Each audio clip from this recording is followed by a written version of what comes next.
네, 우리 성경이 술술, 믿음이 쑥쑥 10번째 시간으로 오늘은 언약과 장자라는 제목으로 함께 말씀을 연구하도록 하겠습니다. 그리고 지난 9번에 걸쳐서 제가 언약의 기본적인 사항을 여러분들에게 다 설명을 드렸습니다.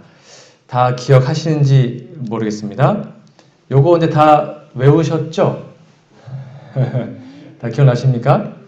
네, 언약은 나라 간에 세우는데 강대국, 약속, 요 단어만 들어도 이미지가 다 떠올리셔야 됩니다. 언약을 맺는데 뭐가 필요하다고 그랬죠? 피가 반드시 필요하고 짐승을 반으로 가르죠. 중간을 쪼갭니다. 제단을 쌓고 그 다음에 피에 맹세를 하는데 그 맹세에는 말씀을 언약대로 지키면 복을 받고 어기면 저주받는다. 이게 꼭 포함되어 있고요. 그다음에 피를 뿌린 다음에 오른손을 잡고 지나갔다가 다시 지나오죠. 그러면 손을 잡은 다음에 손목을 잡죠. 이렇게 서로 잡고 언약을 맺고 언약 문서를 두 개를 나눕니다. 언약종과 언약주께 딱 나눠지죠. 그 다음에 궁전을 초대한 다음에 언약 만찬을 하고 둘이 포도주와 떡을 먹으면서 합니다. 그리고 소금도 간간히 먹고요. 그 다음에 둘 사이가 친구가 되고 그 다음에 서로 사랑하는 관계가 됩니다. 그래서 이거를 언약종, 언약주라 그러고 새로운 이름이 부여된다. 요거는 구구단처럼 좀 알아두셔야 된다 말씀드렸고 여기에 있는 단어 중에 한두 개만 나와도 이거는 지금 언약을 맺는 것이구나. 그렇게 이해하셔야 성경을 좀 이해할 수 있다고 말씀드렸고요. 그 다음에 성경은 또 다른 말로 하면 하나님의 나라에 대한 책이다 라고 설명을 드렸습니다. 근데 그 나라를 구성하는 게 뭐였냐면 백성이 필요하죠. 나라가 있으려면 그거를 성경적으로는 씨라 그럽니다. 하나님의 씨. 그게 백성을 의미하고 하나님의 영토가 필요하지 않습니까? 나라는. 그 영토는 땅으로 표현되어 있습니다. 그리고 나라에도 주권이 필요한데 이거는 하나님의 나라이기 때문에 하나님의 뜻, 왕의 뜻대로 이루어지는 것이죠. 그래서 씨와 땅과 뜻이 있어야 되는 것이고 그럼 왕국이기 때문에 왕이 필요하고 이러한 하나님의 씨가 하나님의 나라의 땅에서 하나님의 뜻대로 행복하게 사는 그 상태를 복이다. 그래서 성경에서 복은 영원한 영생을 의미한다라고 말씀을 드렸습니다. 그래서 성경은 하나님 나라를 세우기 위해서 하나님께서 사람들과 언약하시고 그 언약을 성취해 나간 이야기이다 라고 말씀을 드렸습니다. 이게 기본적인 성경에 대한 개념 정리이고요. 그래서 일반 언약과 성경 언약이 다른지 뭐라 그랬죠? 이거 제가 별표 100개라 그랬죠? 하나님 언약에는 뭐가 있어요? 보증인이 있습니다. 쉽게 말하면 언약을 파기했을 때 원래는 뒷수습을 할 수가 없어요. 언약 파기면 그대로 죽음인 것입니다. 그게 일반적 언약이지만 하나님 언약은 언약을 파기했을 때도 죽지 않을 사후 보완 장치가 있다는 것. 그게 보증인입니다. 그 보증인을 제사장이라고도 하죠. 그렇죠? 그래서 하나님은 그분의 아들을 보증인을 세우셔서 우리가 언약 어겼지만 대신 죽으심으로 언약을 계속 이어가시는 것이 가장 중요한 핵심이다 라고 말씀을 드렸고 그러한 사실을 여러분 아시는 것처럼 구속의 경륜이라고 말씀드렸습니다. 즉 예수님께서 이 땅에 오셔서 자신의 생명을 담보로 하시고 보증을 서신 다음에 딱 한 번만 죽으심으로 모든 인류의 저주를 책임지겠다라는 계획이 구속의 경륜, 우리가 그렇게만 들어봤던 구속의 경륜이라고 말씀을 드렸습니다. 그리고 이제 지난 시간에 계속 공부한 것처럼 언약과 계약의 차이점, 피와 맹세, 협상 불가능, 관계 형성, 믿음과 의, 취소 불가능.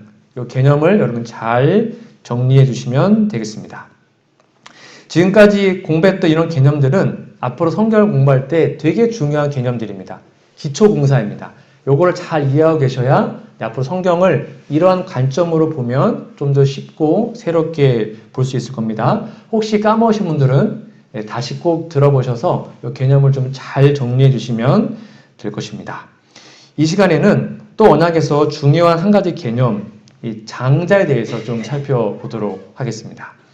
여러분 성경 읽다 보면 족보가 기록되어 있습니다. 족보가 대표적인 어디 나오죠? 네, 마태복음 1장부터 나오고 그렇죠? 그다음에 역대상, 아담, 셋 이러면서 계속 역대상은 11장까지 계속 족보예요. 그렇죠? 이름만 쫙 나오고 창세기 4장에도 나오고 5장에도 나오고 족보가 되게 많이 나와 있습니다. 여러분 족보 읽을 때 되게 재밌으세요? 어떠세요? 아유, 그 사람이 그 사람 같고 그래서 대충 후루룩 읽고 그냥 읽었다 이렇게 보통 많이 하죠. 저도 족보 읽다 보면 참 졸리고 어떨 때는 짜증날 때도 있었습니다.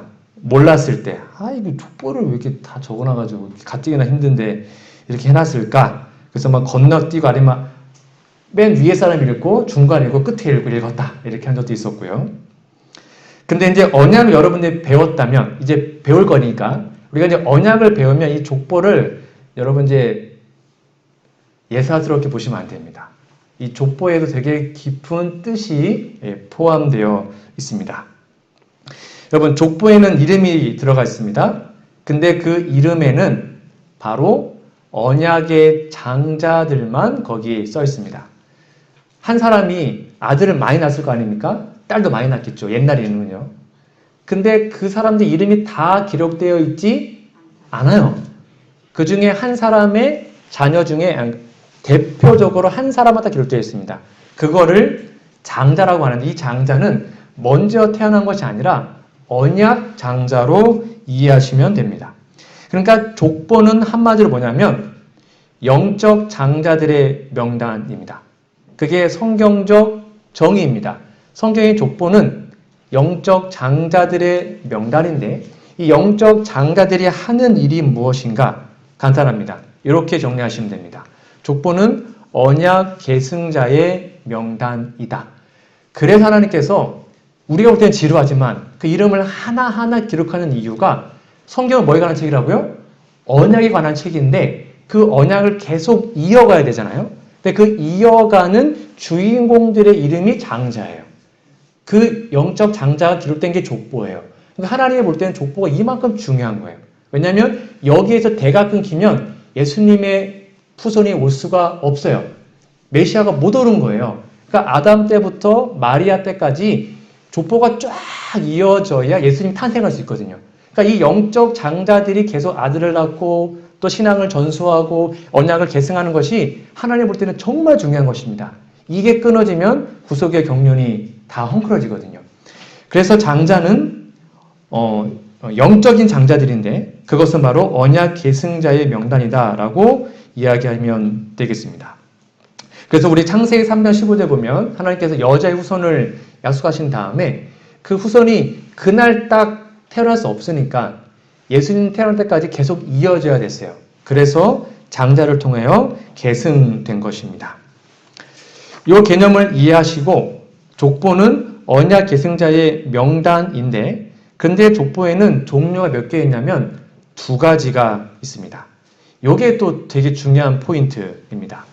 성경에는 족보가 2종류가 나와요. 아담이 자녀를 낳았잖아요. 가인과 아벨. 결국 아벨은 죽었습니다. 그리고 아벨 대신 셋이 태어났죠. 그래서 가인의 후손 족보가 나옵니다. 그리고 셋의 후손, 아벨의 후손 족보가 나옵니다. 그러니까 성경에는 2 족보가 쭉 이어집니다. 그리고 그 2 족보의 마무리가 나옵니다. 여기 보면 하나는 언약 계승자의 명단이고 다른 하나는 언약을 떠나간 자들의 명단입니다. 이게 또 성경을 관통하는 하나의 큰 맥입니다. 아마 윤영 목사님 있을 때 아마 여러분 배우셨을 텐데 성경은 창세기부터 계시록까지 짝꿍을 이루고 있는데 저를 잠깐 봐주세요. 여러분이 봤을 때 여기 창세기 1장 있지 않습니까? 창세기 1장은 무슨 책이죠? 뭐에 관한 책이죠? 창조. 그렇죠? 그러면 계시록 22장 맨 마지막 장은 뭘까요? 재창조예요. 그러니까 창세기 1장과 매일 마지막 장은 짝꿍입니다. 내용이 그렇죠? 그럼 창세기 2장은 뭐예요? 2장도 창조예요.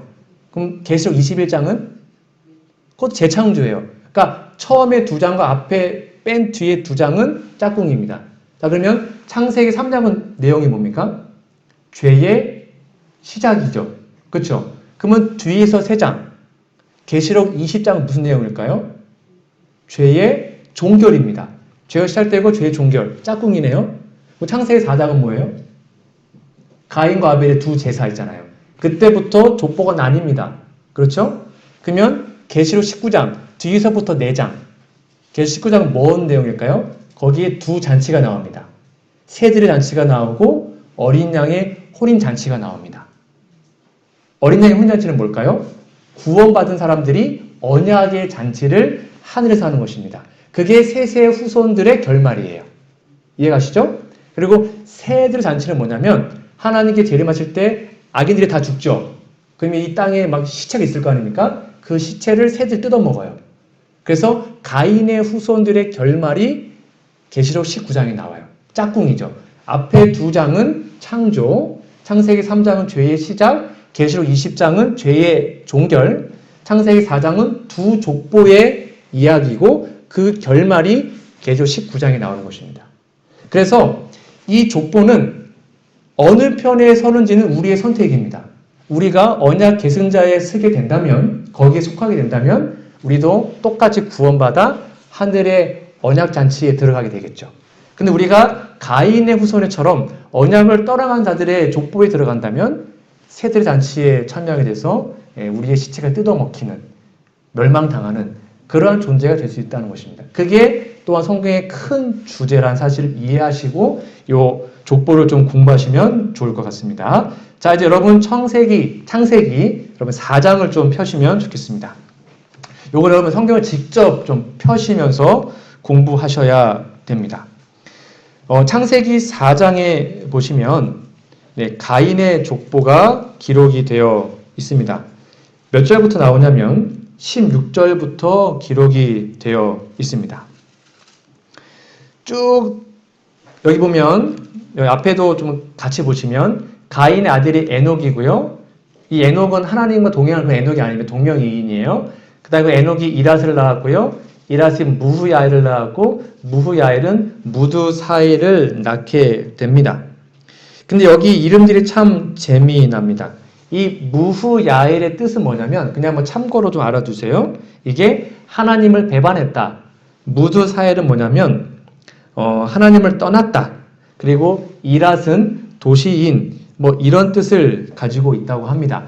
그러니까 가인의 후손들이 쭉 되어 있고 가인의 아들의 라멕. 그러니까 아담으로 따지면 아담 1대손, 2대손, 3, 4, 5, 6, 7. 가인의 7대손에 라멕이 태어나는데요. 아담이 7대손입니다. 가인 쪽으로 해서. 이놈이 나쁜 놈입니다. 일부 다처대. 그러니까 원래 한 남자가 한 여자를 사랑해야 되는데 처음으로 두 여자랑 결혼합니다. 제일 악질 중에 악질이 이 사람입니다. 근데 재밌게도요. 아담에서 요렇게 7대손 1, 2, 3, 4, 5, 6, 7 요 7대손이 에녹입니다. 에녹은 여기 300년 동안 동행했던 에녹. 그러니까 지금 두 족보가 계속 대조를 이루고 있습니다. 여기에 7대손은 아주 나쁜 놈이었고 여기에 7대손은 정말로 믿음 의인 중에 의인 에녹으로 살아가게 되는데 이 라멕이라는 사람이 어떤 사람이었냐면 아까 보는 것처럼 여러분 창세기 4장 23절을 좀 보실까요? 여러분 성경을 읽으시다가 라멕이 아내들에게 이르되 하면서 여러분 성경에 앞에가 좀 들어가 있죠. 글자가. 그렇죠. 그거 뭐냐면 성경 읽으시다가 앞에 단이 이렇게 한 칸 들어가 있는 거는 시나 어떤 기도문을 의미합니다. 이건 문학을 말하는 거예요. 그러니까 이게 인류 기록상 최초의 노래예요. 노래. 쉽게 말하면 노래 가사를 이해하시면 됩니다.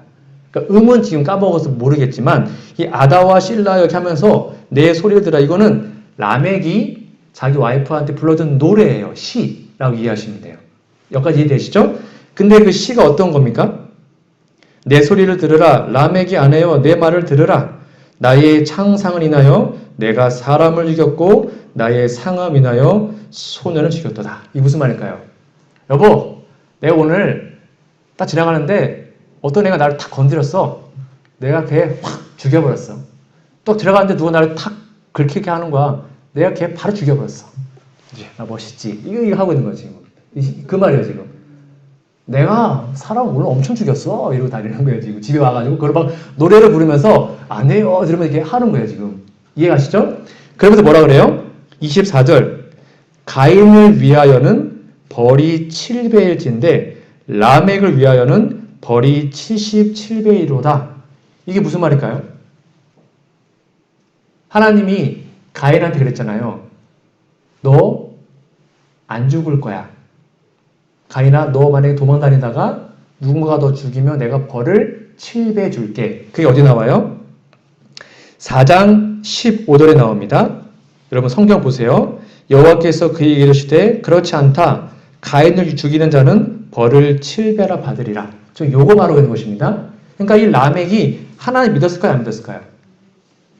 하나님 안 믿었어요. 근데 우리 할아버지 가인이 사람 한 명 죽였는데 하나님이 7배나 그 가인을 보호해준대. 그러면 두 명 죽이면 몇 배일까요? 14배네? 3명 죽이면 21배네? 그래서 지금 몇 명 죽인 거예요? 77배니까 최소한 11명 죽인 거예요. 그러니까 이런 놈이었어요. 이 라멕이라는 놈이. 그래서 이 부분을 부조 선지에 보면 이렇게 나와 있습니다. 여러분 잘 보세요. 가인의 후손들은 단순히 세속적이고 물질적인 발전에 있어서는 탁월하였다. 그러나 그들은 하나님에 대해서는 무관심하였고 사람을 위한 하나님의 목적에서 반대하였다. 가인이 이끌어들인 살인죄에 그의 5대손 라멕, 지금 봤던 사람입니다. 일부 다처제의 죄를 더하였으며 하나님을 거역하면서, 이게 중요합니다. 가인의 보복에 대한 하나님의 말씀, 가인을 위해서 7배를 내가 해줄게, 그 말이에요 지금. 그거를 자신도 안전을 보장받으려고 하나님을 인정했다, 그 말이에요. 야, 나 오늘 11명 죽였어. 나 건들면 하나님 나 77배를 벌 줄 거야. 건들지 마. 이렇게 하는 것입니다. 이 정도로 가인의 후손들이 악했다라는 것입니다. 여러분, 그런데 여기 나와 있는 가인의 후손에서 여러분 특징이 있습니다. 뭔지 알아요? 엄청나게 화려합니다. 보세요. 되게 화려한데 여기 20절부터 볼까요? 창세기 4장 20절입니다. 아담은 야발을 낳았습니다. 그는 장막에 거하여 육축 치는 자의 조상. 쉽게 말하면 목축업의 조상입니다. 그 아우의 유발이네요. 그는 수군과 퉁소담자의 조상. 그러니까 모든 음악가의 조상입니다. 22절 실라는 두발간을 낳았으니 그는 동철로 각양 날카로운 기계를 만드는 자요. 그러니까 무슨 건축 이런 거의 조상이 다 가인이었습니다. 그러니까 여기 가인의 족보에는 특징이 뭐예요? 언제 죽었다가 나와 있지 않습니다. 세상적으로 탁월했던, 세상적으로 뭔가 놀라운 업적이 기록되어 있습니다. 그런데 이 사람들은 하나님이 볼 때는 이미 뭐한 자들이었어요? 죽은 자들이었습니다. 아무 의미가 없었어요. 그런데 가인의 후손들은 탁월했습니다. 업적이 분명했습니다. 세상적으로 성공한 사람들이었습니다. 그래서 지금 대부분의 많은 사람들이 여기에 속해 있습니다. 세상적으로 성공하고 하기 위해서 하나님을 버리고 그 물질을 쫓고 있다는 것이죠. 자, 그런데 여기에 대조적으로 이제 셋의 족보를 좀 볼까요? 여기 이제 셋의 족보를 좀 보시면 셋, 에노스, 게난, 마할랄레, 야렛, 에녹, 라멕과 같은 7대손이죠. 무드셀라 쭈쭈쭉 나오는데 여러분 창세기 5장을 좀 볼까요? 5장 3절부터 6절부터 좀 보겠습니다. 성경책을 잘 보세요. 여기서부터는 여러분들 좀 지루하실 거예요. 셋은 105세 에노스를 낳았고 에노스를 낳은 후 807년을 지내며 자녀를 낳았으며 그가 920세를 상수하고 죽었더라. 9절 에노스는 90세에 게난을 낳았고 낳은 후에 몇백 년 지냈으며 자녀를 낳았으며 상수하고 죽었더라. 12절 게난은 70세에 누구를 낳았고, 요것만 지금 주구장창 반복하고 있죠. 얼마나 단순하고 재미없습니까? 가인의 후손은 뭔가 화려한 업적이 다 나와 있는데 셋의 후손은 한 게 뭐밖에 없어요? 낳았고 죽었다. 이게 다예요. 낳고 죽었다. 이게 뭘까요 도대체? 왜 이렇게 셋의 후손은 이렇게 단순할까요? 여기 셋의 족보엔 세 가지만 기록되어 있습니다. 앞에 보시면 장자를 몇 살에 낳았는가, 그리고 장자 낳고 몇 년을 더 살았는가, 그리고 몇 살까지 살다가 죽었는가, 이것만 기록이 되어 있습니다. 그런데 하나님께서는 이러한 삶을 산 사람들이 더 가치 있다고 말하는 것입니다. 이 사람들이 뭘 위해 살았어요? 언약을 이어가기 위해서 그의 자녀들에게 뭘 계승했냐면 언약 계승, 지금으로 말을 하면 자신의 신앙, 믿음, 재림신앙, 하나님 믿는 믿음을 그의 자녀들에게 전수합니다. 그게 하나님께 볼 때는 최고의 가치 있는 삶이라는 것입니다. 세상적으로 업적 없어 상관없어요. 하나님 볼 때는 무슨 음악가 이게 중요한 것이 아니라 자신의 자녀에게 언약을 계승하고 자신의 자녀에게 믿음을 계승한 사람들의 삶이 비록 단순하지만 정말로 가치 있다고 말하고 있는 것입니다. 이게 법칙이거든요. 근데 이러한 법칙을 깬 사람이 한 명 나오는데 그게 바로 에녹이라는 사람입니다. 여러분 에녹을 좀 볼까요? 창세기 5장 21절에 보면 앞에 보실게요. 에녹은 65세에 무드셀라를 낳았고 무드셀라를 낳은 후 300년을 하나님과 동행하며 자녀를 낳았으며 그가 305세를 향수하고 죽었더라라고 나와야 되는데 그 법칙을 깹니다. 에녹은. 그렇죠? 그 다음에 하나 첨가됩니다. 에녹이 하나님과 동행하더니 하나님이 그를 데려가심으로 세상에 있지 아니하였더라. 원래는 몇 년 살다가 죽었다라는 게 족보의 원래 원칙인데 그 원칙을 깬 사람이 에녹입니다. 근데 에녹은 왜 그 법칙을 깼는가? 여기에 중요한 표현이 나오는데 뭐 했다는 것입니까? 하나님과 동행했다고 나와 있습니다. 그럼 하나님과 동행했는데 이 구절을 히브리 11장 5절은 이렇게 우리에게 보강 설명해 줍니다. 믿음으로 에녹은 죽음을 보지 않고 옮기웠으니 즉 하늘을 갔다 그 말이죠. 하나님이 저를 옮기심으로 다시 보이지 아니하니라. 그 다음이 중요한데 저는 옮기우기 전에 즉 하늘나라로 가기 전에 하나님을 기쁘시게 하는 자라는 증거를 받았다. 그러니까 오늘날 우리가 이 시대의 에녹이잖아요. 그렇죠? 오늘 우리가 이 시대의 에녹인데 우리가 살아서 승천하는 게 우리의 꿈인데 그렇게 되려면 두 가지가 우리의 삶에 있어야 됩니다. 하나는 뭐예요? 동행. 그리고 하나는 뭐예요? 하나님을 기쁘시게 하는 자라는 것입니다. 자, 그러면 동행하려면 두 가지가 필요합니다. 하나는 마음이 맞아야 됩니다. 여러분 누군가 같이 여행하는데 마음이 진짜 안 맞아요. 어떠실 것 같아요? 맨날 싸우고 의견 맨날 안 맞고 그럼 어떠실 것 같아요? 가능할까요? 동행이? 불가능하거든요. 동행은 뭐가 맞아야 돼요? 마음이 맞아야 돼요. 그래야 그 동행이 행복하거든요. 그리고 또 하나가 뭐냐면 동행하려면 목적지가 같아야 됩니다. 나는 부산 가겠다는데 이 동행한 사람이 자기는 전주 가겠다는 거예요.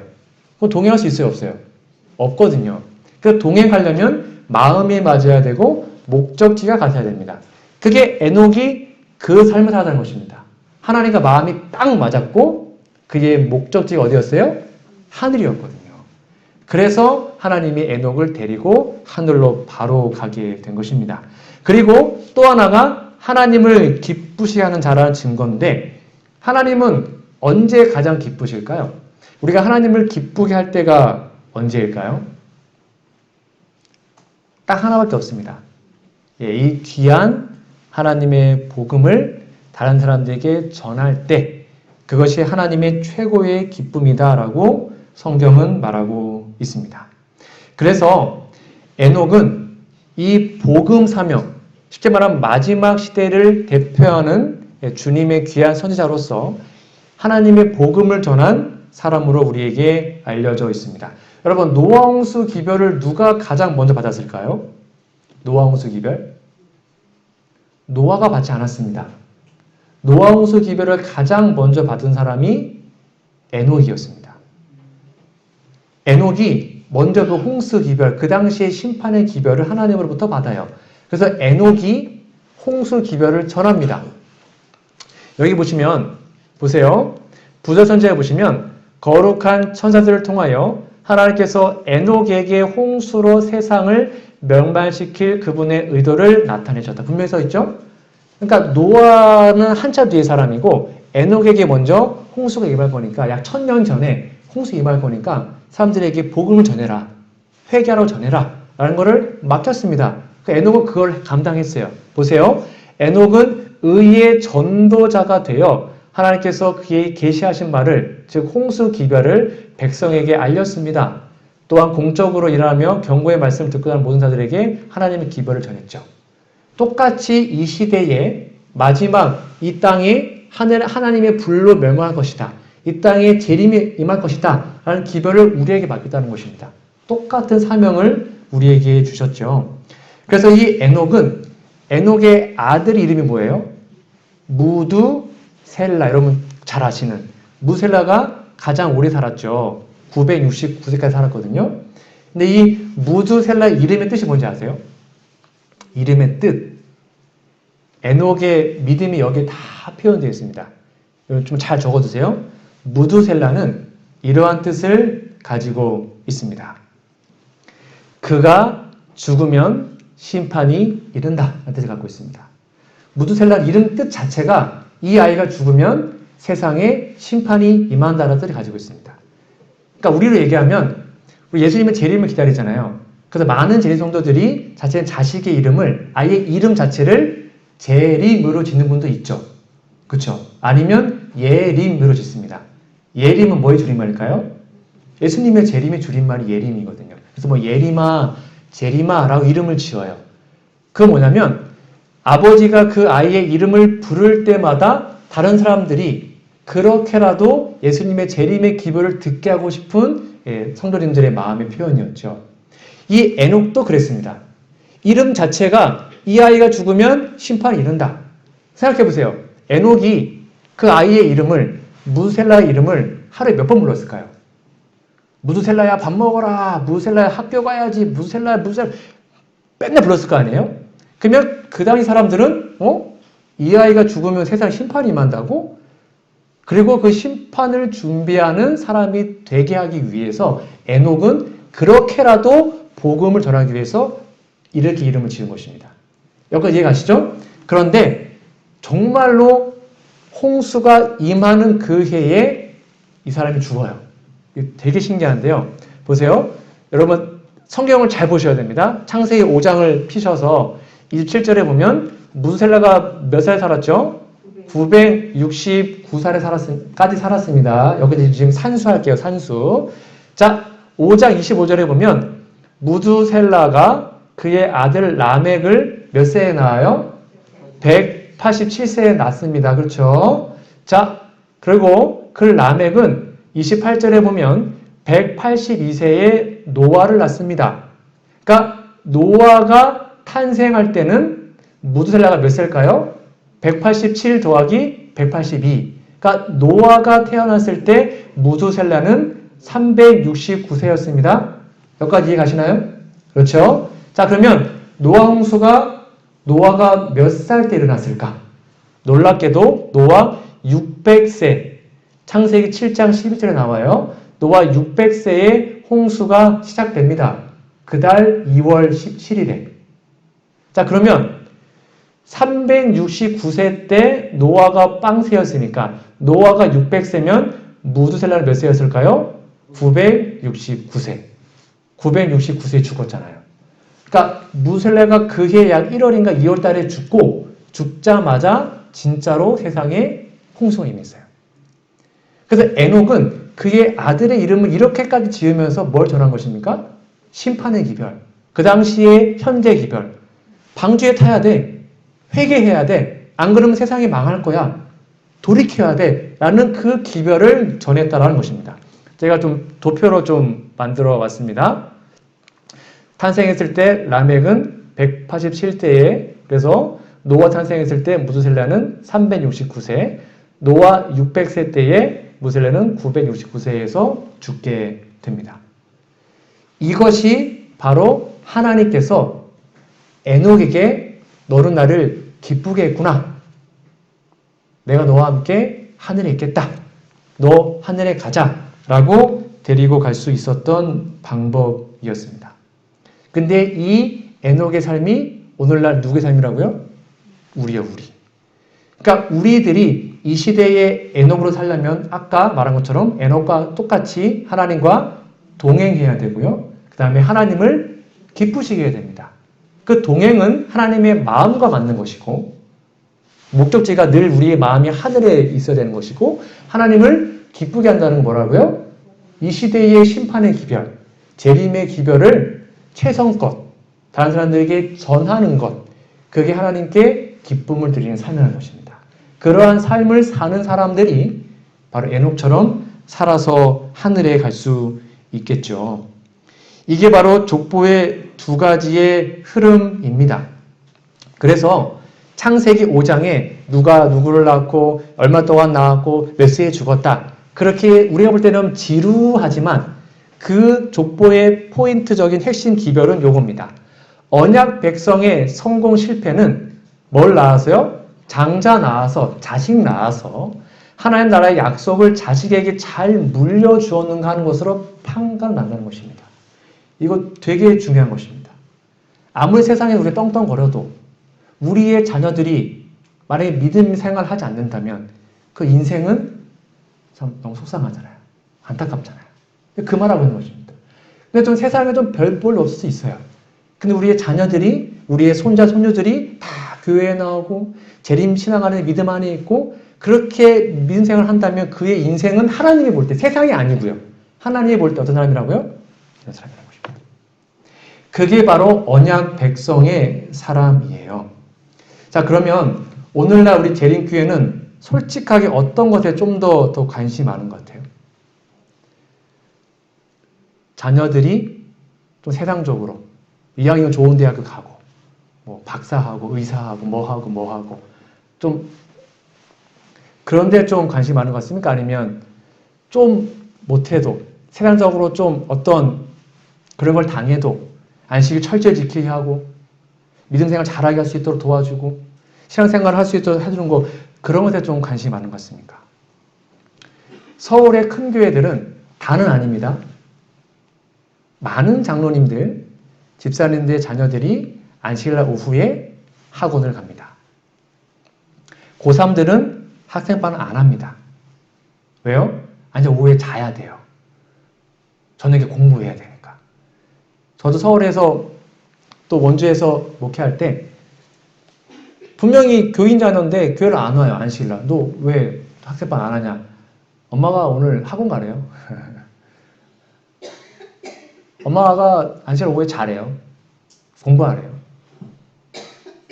정말 많이 그래요.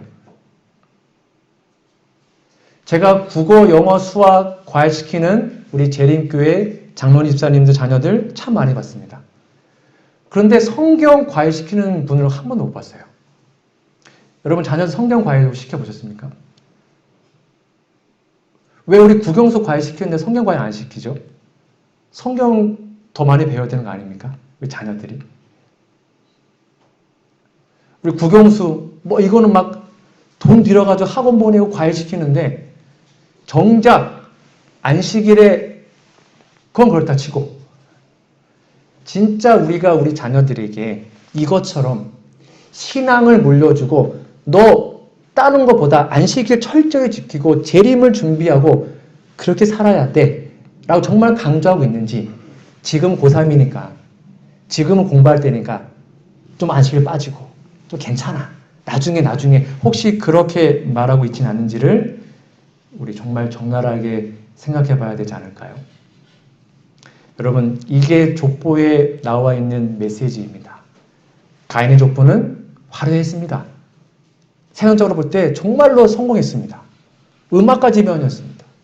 기계공업, 목축업 못하는 게 없었습니다. 가인의 후손들은 하나님 볼 때는 아무 가치 없었습니다. 근데 셋의 후손은 세상적으로 볼 때 한 게 아무것도 없어요. 뭐밖에 안 했다고요?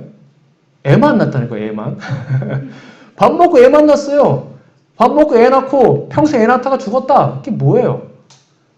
근데 그의 삶에 더 가치 있었다고. 누가 볼 때요? 하나님이 볼 때. 왜냐하면 그 자녀들에게 신앙을 전수했거든요. 언약을 전수했거든요. 그게 최고의 가치라는 것입니다. 그게 바로 족보에 나와 있는 핵심 메시지예요. 우리들의 자녀들에게 우리는 무엇을 물려주어야 할까요? 여러분, 장자의 큰 축복이 있습니다. 요것만 하고 좀 맞춰볼게요. 자, 그러면 장자는 누가 될 수 있을까요? 무조건 첫 번째로 태어나면 장자가 될 수 있겠습니까? 아닙니다. 그 많은 아들 중에 아빠가 쫙 봅니다. 그래서 그 중에 좀 믿음이 있고 좀 쓸만한 사람들을 장자로 택합니다. 그래서 태어난 순서가 아니에요. 여기 장자의 명분이 나오는데 보세요. 장자의 명분은 뭐냐면 첫 번째, 세속적 재산의 상속뿐 아니라 영적 탁월성도 포함되었기 때문이었다. 그것을 받는 사람은 가정에서 제사장이 되고요. 그의 후손의 가게에서 세상의 구주가 나실 것이었다라고 얘기합니다. 그러니까 영적 장자는 반드시 언약 신앙을 사모하고 쉽게 말하면 믿음을 사모하는 사람이어야 되는데 장자가 되면 이 세 가지 축복이 있습니다. 뭐라고요? 세속적 재산. 쉽게 말하면 장자는 아버지의 쉽게 말하면 재산, 돈도 2배를 받아요. 그리고 제사장이 되고요. 가정에서 제사장이 되고 후손의 가게에서 예수님의 구주, 쉽게 말하면 예수님의 핏줄, 직계 조상이 될 수 있습니다. 자, 그런데 여기 나와 있는 것처럼 하나님의 뜻을 묻는 왕의 역할, 그 다음에 제사장의 역할을 장자가 하는 거예요. 이건 특권입니다. 그리고 의무가 있습니다. 여기 보시면 한편 장자의 명분을 받는 자들에게는 의무가 있습니다. 의무. 그게 뭐냐면 하나님께 봉사하는 일에 자신의 생애를 바쳐야 됩니다. 온 생애를 하나님께 온전히 봉사해야 되고요. 그 다음에 하나님의 요구에 뭐 해야 돼요? 순종해야 됩니다. 무조건 순종. 결혼이나 가족관계나 공공생활, 그리고 하나님의 뜻을 물어봐야 했습니다. 이게 장자의 의무였습니다. 축복도 있지만 거기에 따른 책임이 있다는 거죠. 그래서 이것을 하기로 동의한 사람들에게 아버지가 장자권을 주고 계속 이어가게 된 것입니다. 이 두 가지를 합쳐보면 요겁니다. 바로 하나님의 뜻을 묻는 왕의 역할, 가족들의 제사를 관장하는 제사장의 역할, 가족들을 말씀으로 훈육하는 선지자의 역할을 장자가 하게 됩니다. 그래서 요게 장자의 역할이었습니다. 장자는 가족의 대표자로 하나님의 뜻을 물어보는 왕, 가족 제사를 관장하는 제사장, 가족들의 죄를 지적하고 고쳐주는 선지자. 많이 들어보셨죠? 왕, 제사장, 선지자. 많이 들어보셨죠? 이게 장자의 역할이었습니다. 그게 쭉 이어진 게 오늘날 우리들의 그리스도인의 사명에 그대로 적용되고 있는 것이죠. 오늘날 우리들은 이 시대의 왕, 제사장, 선지자들입니다. 그러니까 저와 여러분이 바로 하나님을 볼 때 이 시대의 영적 장자라는 것입니다. 이게 족보에 포함되어 있는 중요한 메시지입니다. 마지막입니다. 출애굽기 4장 22절. 이스라엘은 내 아들, 내 장자라 그랬습니다. 그리고 우리가 예수님 안에 있으면 아브라함 자손입니다. 우리는 이 시대의 영적 이스라엘이며 하나님의 장자로서 살아가는 사람으로 우리는 구별된 사람들입니다. 그러면 여러분, 세상의 어떠한 것보다 우리의 자녀들에게 귀한 신앙을 전수하고 이 시대의 왕으로서 제사장으로서 선지자로서 세상적 성공이 아니라 하나님의 볼 때 정말 가치 있는 삶을 살기 위해서 최선을 다하는 우리가 되었으면 좋겠습니다. 그래서 우리의 후손들이 모두 다 여러분들의 믿음을 잘 받아들이고 여러분들에게 믿음을 배워서 우리의 자자손손 영적 언약의 계승자들이 계속 태어날 수 있는, 그래서 우리 시대에서 믿음이 끊기고 다 떠나는 것이 아니라 우리의 후손들이 끝까지 하나님을 믿도록 하는 그러한 저와 여러분 되기를 간절히 바라며 오늘 말씀을 마치도록 하겠습니다.